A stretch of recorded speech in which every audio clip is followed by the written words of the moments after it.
فتعالى الله الملك الحق ولا تعجل بالقرآن من قبل أن يقضى إليك وحيه وقل رب زدني علما الحمد لله رب العالمين ولا عدوان إلا على الظالمين وصلوات ربي وسلامه على نبينا محمد وعلى آله وصحبه أجمعين. Amma ba'd, hyvät veljet ja siskot. Ramadan on alkanut. Mutta ennen Ramadania luojamme on ollut sama. Ja hänen määräys, jolla hän on määrännyt meitä, se määräys, mikä hän on määrännyt jokaista ihmistä tekemään, on ollut aina sama. Siitä asti, kun Allah loi sinut, minut ja meitä kaikkia, hän on määrännyt meitä tekemään yhtä asiaa, palvomaan häntä. Me muslimit emme ole sellaisia, jotka palvoo Allahia tiettyinä aikoina. Ja sitten tiettyinä aikana heidän ei tarvitse palvoa Allahia subhanahu wa ta'ala. Muslimit ovat sellaisia, jotka palvovat Allahia joka päivä, joka hetki. Allah subhanahu wa ta'ala selventää tämän kertomalla meille Koranissa. Sanoo, minun rukoukseni ja uhraukseni, minun elämäni ja kuolemani kuuluvat Jumalalle. Minun elämäni ja kuolemani kuuluvat Jumalalle, maailmankaikkeuden Herralle. Hänellä ei ole partneria. Tämä on minulle määrätty ja minä olen tämän umman ensimmäinen Jumalan alamaisista. Eli Allah subhanahu wa ta'ala selventää meille Koranissa, että ihmisen elämä ja kuolema, eli alusta loppuun asti, se pitäisi kuulua Allahille subhanahu wa ta'ala. Ja Allah subhanahu wa ta'ala tiettyinä aikoina ja tietyissä paikoissa on lisännyt palvonnan merkityksen ja tärkeyden. Esimerkiksi hajjin aikana ja Mekka ja Medina paikkoina. Ja tämä siunattu kuukausi, jota me nyt elämme, tämä Ramadan kuukausi. Allah subhanahu wa ta'ala selventää meille ja huomauttaa meille, että tämä hänen palvonta tässä kuussa, se on vielä suurempaa ja mahtavempaa. Jolloin muslimin pitäisi rukoilla enemmän, nousta yöllä rukoilemaan. Jolloin muslimin pitäisi antaa enemmän rahastaan köyhille ja tarvitseville ja da'walle ja moskejaan. Aika, jolloin ihminen lukee enemmän Korania kuin normaalisti. Vaikka nämä asiat, niiden pitäisi tapahtua Ramadanin ulkopuolellakin, mutta Ramadanin aikana niiden pitäisi lisääntyä. Profeetta sallallahu alaihi wasallam on sanonut, Ramadanin ensimmäisenä iltana shayatiin kahlitaan, eli he heikkenevät. Heidän vaikutus ihmisiin heikentyy. Helvetin portit suljetaan, eikä niistä avata yhtään porttia. Ja paratiisin portit avataan, eikä niistä suljeta yhtäkään porttia. Kutsuja kutsuu sanoen, oi hyvän etsiä, etene sen perässä. Ja sinä, joka etsit pahaa, luovu siitä. Ja joka ilta Allah armahtaa ihmisiä ja pelastaa heitä helvetistä. Naam. Allah subhanahu wa ta'ala Koranissa ylistää heitä, jotka nousevat rukoilemaan yöllä. Ylistää uskovaisia, joiden sydän on täyttynyt imanilla. Allah subhanahu wa ta'ala sanoo, he nousevat vuoteistaan rukoilleen Herransa peläten ja toivoen. He nousevat vuoteistaan rukoilleen Herransa peläten ja toivoen. Ja he antavat almuja siitä, mitä me olemme heille suoneet. Allah subhanahu wa ta'ala myös sanoo Koranissa, vähän nukkuivat he yleensä yöllä. Ja ennen aamun koittoa he anoivat anteeksi antoa. Ja he antoivat omaisuudestaan anojalle ja köyhälle, joka ei kysele toisilta. Allah subhanahu wa ta'ala näissä kahdessa jakeessa kertoo meille kahdesta tärkeästä palvonnasta. Ensimmäinen on sellainen, jonka hyöty palaa ihmiselle itselleen, ja se on yörukous. Ja toinen on sadaka, almu, joka hyödyttää ihmistä itseään, koska se puhdistaa synneiltä Se puhdistaa, siunaa ihmisen omaisuutta. Ja se hyödyttää toisia ihmisiä, köyhiä ja tarvitsevia, hyödyttää da'waa, hyödyttää taistelua, jihadia, hyödyttää paljon asioita. Allah subhanahu wa ta'ala huomattaa meille ja puhuu näistä kahdesta, jotta meidän mielen vahvistuisi, meidän ymmärrys näiden tärkeydelle vahvistuisi. Tosiaankaan he, jotka rukoilevat yöllä, nousevat rukoilemaan yöllä. Ja he, jotka taas nukkuvat yönsä rukoilematta, eivät ole Allah edessä samalla tasolla. Allah subhanahu wa ta'ala sanoo, onko hän, joka hartaasti palvoo Allahia yöllä, valvistuen ja seisoen rukouksessaan, joka pelkää rangaistusta tuonpuolisessa ja toivoo Herransa armoa, kuin hän, joka ei ole sellainen? Sano heille, ovatko tietävät ja tietämättömät samanarvoisia? Totesti vain ymmärtäväiset ottavat vaarin. Eli kuten tietämättömät ja tietävät eivät ole Allah edessä samalla tasolla, he, jotka nousevat rukoilemaan yöllä, ja jotka eivät nouse rukoilemaan yöllä, eivät ole Allah edessä samantasoisia. Ja profeetta sallallahu alaihi wasallam on kannustanut meitä nousemaan yörukouksia tekemään. Hän sanoi, rukoilkaa yörukouksia. Tosiaankin se oli teitä edeltäneiden hurskaiden tapa. Se on Allahin palvomista. Se estää syntien tekemisen ja on syy syntien anteeksi antoon, kuten se suojaa vartalon sairauksilta. Allahu akbar. Jopa sairauksilta se estää, se auttaa. Ja kuunnelkaa tätä kaunista profeetan lupaamaa palkkiota tuon puolessa heille, jotka nousevat rukoilemaan yöllä. Profeetta sallallahu alaihi wasallam sanoi, paratiisissa on läpinäkyvä huone. Abu Musa al-Ash'ari kysyi, ja Rasulullah, oi Allahin lähettiläs, kenelle se kuuluu? Vaikka he ehkä ymmärtäneet, mitä se sisältää, mutta kun he tajusivat, että paratiisissa on joku huone,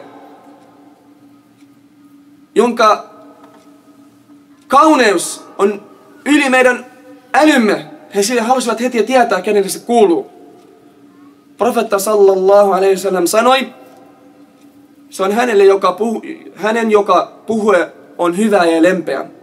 Se on hänen, jonka puhe on hyvä ja lempeä, joka antaa ruokaa tarvitseville ja joka viettää iltansa rukoillen, kun muut ihmiset nukkuvat. Nämä, jotka viettää iltansa rukoillen, kun muut nukkuvat. Ja Allah subhanahu wa ta'ala, hänen armostaan, hänen lempeydestään, on antanut meille mahdollisuuden, miten tuplata palkkiotamme. Profeetta sallallahu alaihi wasallam sanoi, ken rukoilee yörukouksen imaamin kanssa, kunnes imaami lopettaa, hänelle kirjoitetaan palkkio koko yön rukoilemisesta. Eli jos tulette rukoilet imaamin kanssa tarawih-rukouksen esimerkiksi Ramadanin aikana, ja rukoilet siitä asti, kun hän aloittaa, kunnes hän lopettaa, silloin kirjoitetaan, kun olisit rukoillut koko yön. Mitä suuremman palkkiota voisit toivoakaan. Ja tästä palkkiosta, koko yön palkkiosta, sinua tullaan palkitsemaan tuomionpäivänä vielä enemmän. Näin. Allah subhanahu wa ta'ala antaa meille mahdollisuuksia. Antaa meille paljon mahdollisuuksia, miten palvoa häntä. Antaa meille paljon mahdollisuuksia, mutta olammeko vastaan nämä siunaukset vai jätämmekö ne pois? Moni meistä käyttää tekosuunneen, miksi emme rukoile yöllä. Sillä, että meillä on työtä, meillä on lapsia, meillä on vaimoja, meillä on perhettä. Meillä on vaikka mitä. Ihan kuin salafus salih, sahabat, ihan kuin heillä ei ollut työtä, ihan kuin heillä ei ollut vaimoja, ihan kuin heillä ei ollut lapsia. Ihan kuin heillä ei ollut tekemistä. Tosiaankin, jos joku henkilö tahtoo, Allah subhanahu wa ta'ala helpottaa hänelle. Joka tekee dua Allahille ja toivoo Allahilta helpotusta, Allah tulee helpottamaan hänelle. Vaikka elämä ei ole helppoa, nykypäivänä tämä järjestelmä, missä asumme, se ei helpota siihen, mutta Allah subhanahu wa ta'ala helpottaa kenelle hän tahtoo. Ja hän helpottaa muille kuin niille, joiden sydämessä on hyvä. Jos et pysty rukoilemaan moskeijassa tarawih-rukouksia, se ei tarkoita, että älä rukoile yöllä. Omar radhiyallahu anhu oli tapana rukoilla Ramadanin yö kotona. Katsoi, kun muut rukoilevat tarawihin ja meni sitten rukoilemaan yöllä kotona. Eli jos et pysty tulemaan tarawih-rukouksiin moskeijaan, vähintään rukoile kotona. Jos et pysty paljon, aloita edes 2 räkästä. Parempi kuin ei mitään. Allahin edessä nämä 2 räkää saattavat olla tärkeämmät ja mahtavammalla asemalla kuin hänen, joka tuli rukoilematta ruja. Kaikki riippuu sydämen aikomuksesta ja vilpittömyydestä. Hyvät veljet ja siskot, Ramadan on aika, milloin ihmisten pitäisi oppia antamaan vauraudestaan tarvitseville. Profeetta sallallahu alaihi wasallam on sanonut, kuten Ibn Abbas kertoo hänestä. Profeetta Ibn Abbas sanoi, profeetta sallallahu alaihi wasallam oli ihmisistä anteliain. Ja Ramadan kuukautena hän oli anteliaammalla tuulella. Silloin kun Jibril tuli tapaamaan häntä. Ja Jibrilillä oli tapana tulla tapaamaan häntä joka ilta Ramadanina opiskelleen ja luoskelleen Korania. Ja profeetta sallallahu alaihi wasallam oli nopeampi anteliaisuudessa kuin myrskyinen tuuli. Eli profeetta sallallahu alaihi wasallam oli erittäin antelias ennen Ramadania ja Ramadanin jälkeen. Mutta kun Ramadan tuli, hänen anteliaisuus lisääntyi. Naam. Ja profeetta sallallahu alaihi wasallam on sanonut, ken tarjoaa ruokaa paastoavalle, saa hän samanarvoisen palkkion ilman, että paastoavan palkkio laskee. Ja tämä on yksi sadaka-tavoista, miten ihminen voi antaa sadaka, kutsumaan ihmisiä syömään kotinsa. Sadaka, hyvät veljet, siskot, on tärkeä asia.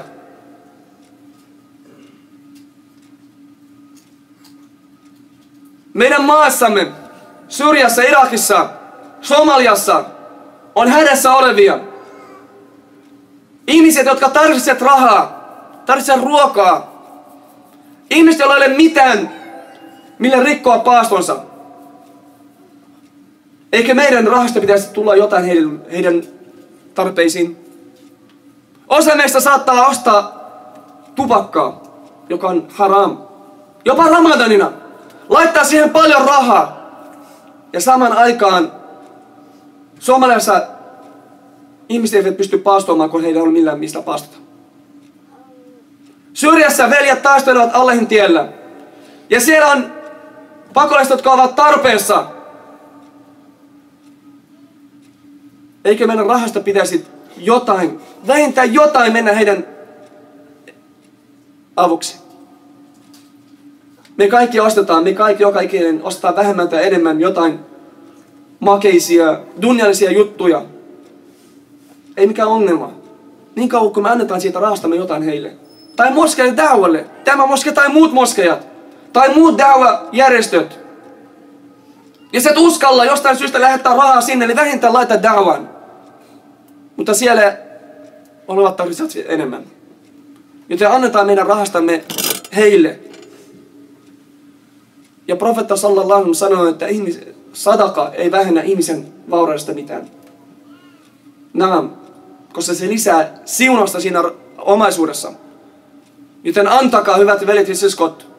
Vaikka jos olisi penninkin, Allahin luonnossa saattaa lisääntyä. Allah saattaa siunata sitä. Et ikinä voi vähentää. Älä ikinä vähennä minkään teon suuruutta. Pienikin teko voi olla suuri Allahin edessä. Hyvät veljet ja siskot, Ramadan on Koranin kuukausi. Silloin Allah subhanahu wa ta'ala lähetti sen ensimmäisen kerran ihmiskunnalle. Joten luetaan Korania paljon Ramadanina. Profeetta sallallahu alaihi wasallam on sanonut, lukeakaa Korania. Sillä se tulee tuomion päivänä puhumaan heidän puolestaan, jotka lukivat sitä paljon. Se tulee puolustamaan henkilöä, joka luki sitä paljon. Ramadan tulee puolustamaan sellaista henkilöä, kertomaan, että Allah, hän luki minua. Allah, hän teki minua, hän opiskeli, mitä lähetit hänelle Koranissa ja teki minun sen mukaan. Korani ei hyödytä ihmistä ainoastaan tuon puolessa, myös hyödyttää ihmistä tässä elämässä. Koranissa on kaikki vastaukset, mitä me tarvitaan, henkisiin ongelmiin, sosiaalisiin ongelmiin, kaikkea mitä me tarvitaan. Koranista löytyy vastaus siihen. Joten luetaan Korania, kuten Salafus Saalih oli tapana lukea, etenkin Ramadanina.